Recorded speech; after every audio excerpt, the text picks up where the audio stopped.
For those of you just tuning in, we're broadcasting live the meeting with the authorities and representatives of civil society and the diplomatic corps in Papua New Guinea.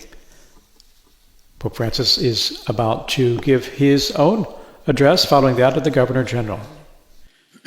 Signor Primo Ministro, distinti rappresentanti della società. Your Excellency, Mr. Governor General, Mr. Prime Minister, distinguished representatives of civil society, esteemed ambassadors. I'm very pleased to be with you today and to visit Papua New Guinea. I thank the Governor General for his cordial words of welcome and all of you for your warm reception. I extend my greetings to the people of the country, wishing them peace and prosperity.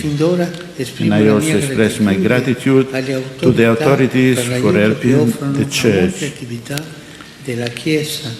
in a spirit of mutual cooperation and for the benefit of the community. In your homeland, an archipelago with hundreds of islands, more than 800 languages are spoken, corresponding to just as many ethnic groups. This points to an extraordinary cultural richness. I must confess that this greatly fascinates me, also on a spiritual level, because I imagine that this enormous variety is a challenge to the Holy Spirit, who creates harmony amid differences. Your country, besides consisting of islands and languages, is also rich in natural resources. These goods are destined by God for the entire community, even if outside experts and large international companies must be involved in the harnessing of these resources. It's only right that the needs of local people are given due consideration when distributing the proceeds and employing workers in order to improve their living conditions. Delle loro condizioni di vita. These environmental and cultural treasures represent at the same time a great responsibility because they require everyone, civil authorities and all citizens, to promote initiatives that develop natural and human resources in a sustainable and equitable manner. A manner that provides the well-being of all, excluding nobody, through concrete programs, international cooperation,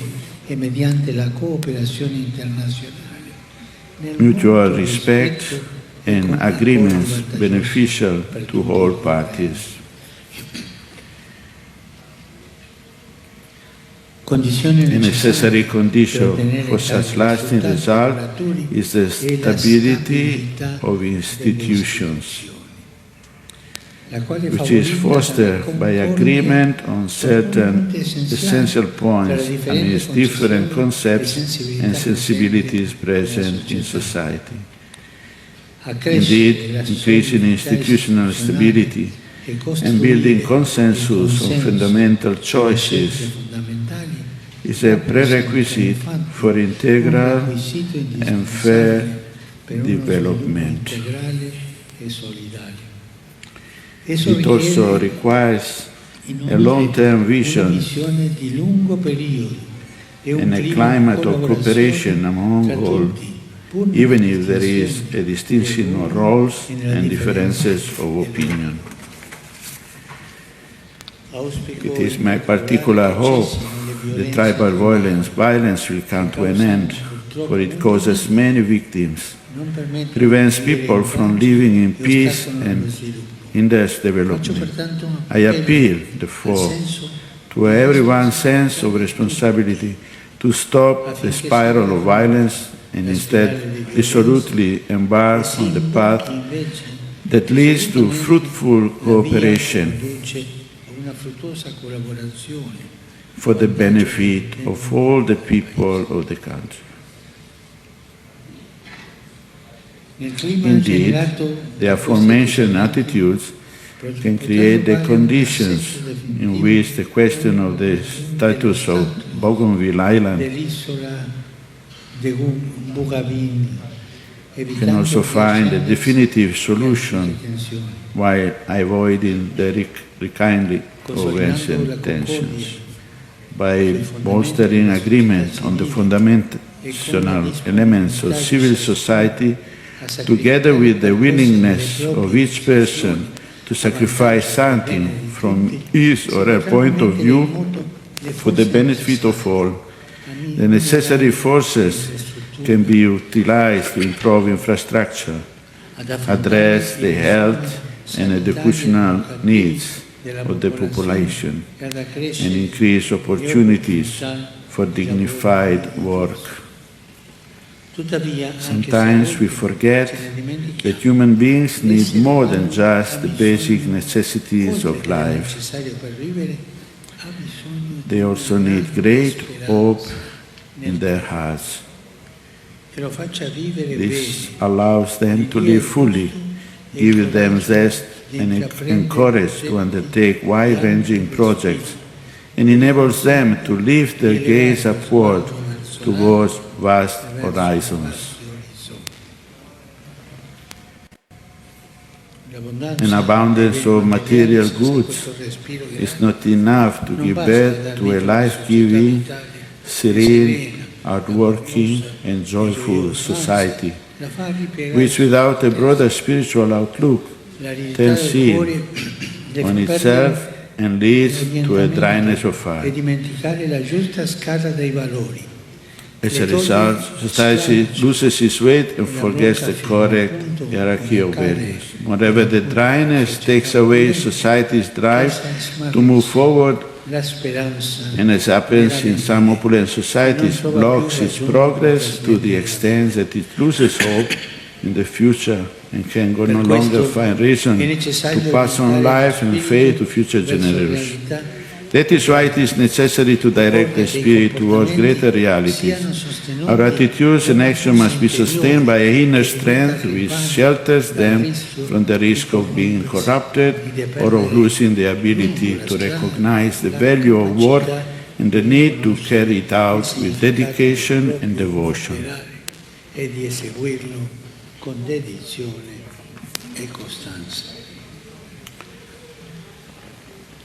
Spiritual values greatly influence the building of the earthly city and all temporal realities. In other words, these values infuse a soul and inspire and strengthen every project. Lo ricordano anche il logo e il motto di questa mia visita in Papua Nuova Guinea. Il motto dice tutto con una sola parola: pray. Pregare. Forse qualcuno troppo osservante del politicamente corretto potrà stupirsi di questa scelta, ma in realtà si sbaglia, perché un popolo che prega ha un futuro, attingendo forza, speranza dall'alto.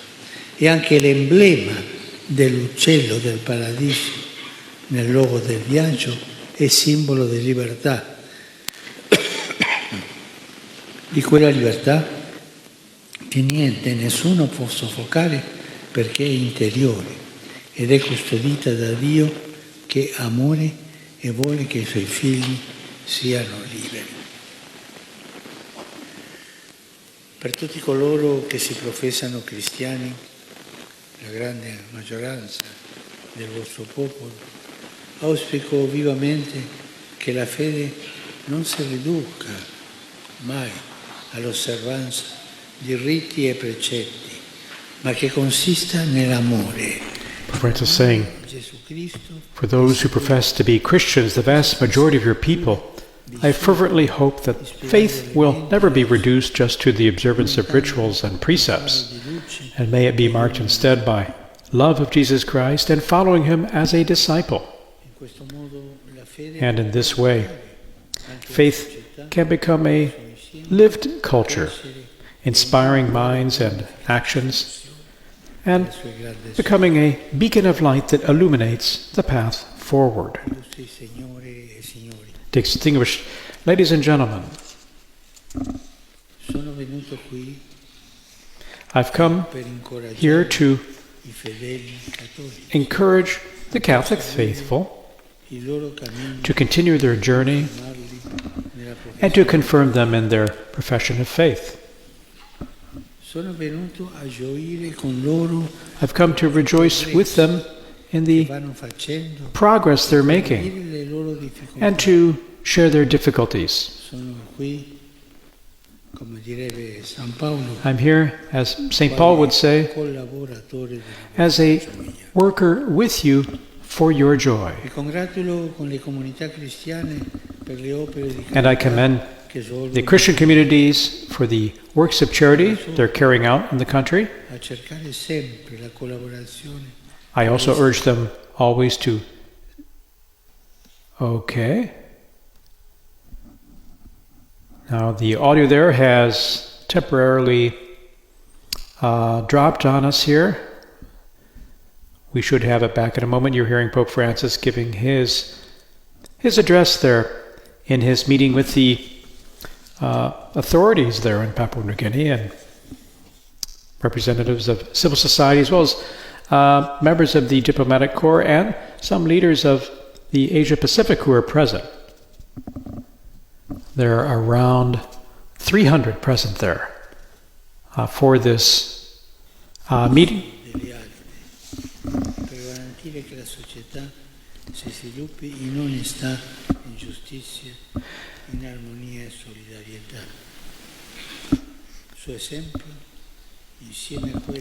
Pope Francis, continuing in his talk,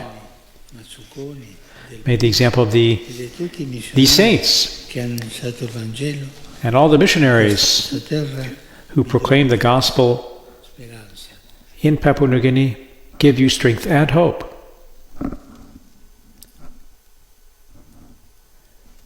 And our audio there, fortunately, has slipped away from us, but we hope to have it back.